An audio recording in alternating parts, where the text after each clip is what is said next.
تقریباً 2 اشروں اور کئی امریکی صدور کے ادوار پر پھیلی افغانستان کی جنگ امریکی تاریخ کی طویل ترین جنگ ہے۔ کانگریس کے اراکین کہتے ہیں کہ اس سے سبق سیکھنے کی ضرورت ہے۔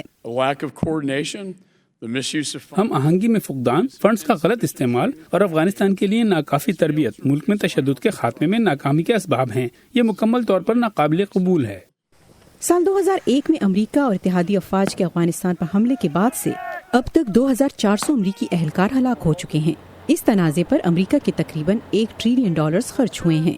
جان ساپکو سیگار کے اسپیشل انسپیکٹر جنرل ہیں۔ یہ نگران ادارہ کانگریس نے افغانستان کے اندر تعمیر نو کی کوششوں میں وسائل کے ضیاع یا غلط استعمال کی نگرانی کے لیے قائم کیا تھا۔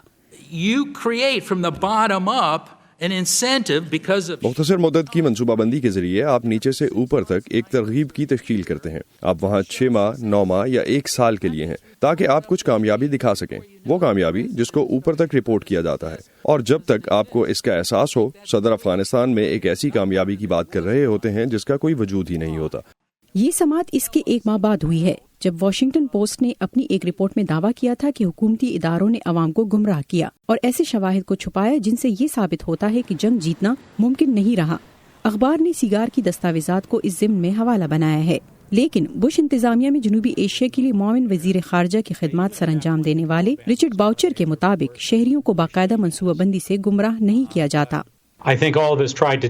میرے خیال میں ہم سب نے سچ بتانے کی کوشش کی کہ جنگ کے دوران کیا ہو رہا تھا، وہ مشکلات جن کا ہمیں سامنا رہا، افغانستان میں افراتفری کی صورتحال کی طرح مسائل حل کرنے جیسی مشکلات۔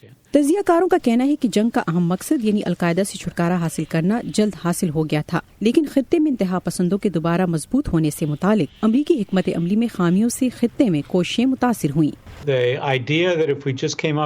ہمارا جو ایک خیال تھا کہ ایک بہترین حکمت عملی، ایک بہترین تربیتی پروگرام سے ہم ایک ایسا افغانستان تخلیق کر سکتے ہیں جہاں ایک باصلاحیت حکومت ہو اور وہ عام عوام کی حمایت حاصل کرنے کی اہل ہو اور استحکام کو یقینی بنا سکتی ہو۔ میرے خیال میں یہ سوچ اس ملک اور وہاں کے لوگوں کو دیکھتے ہوئے حقیقت پسندانہ نہیں تھی۔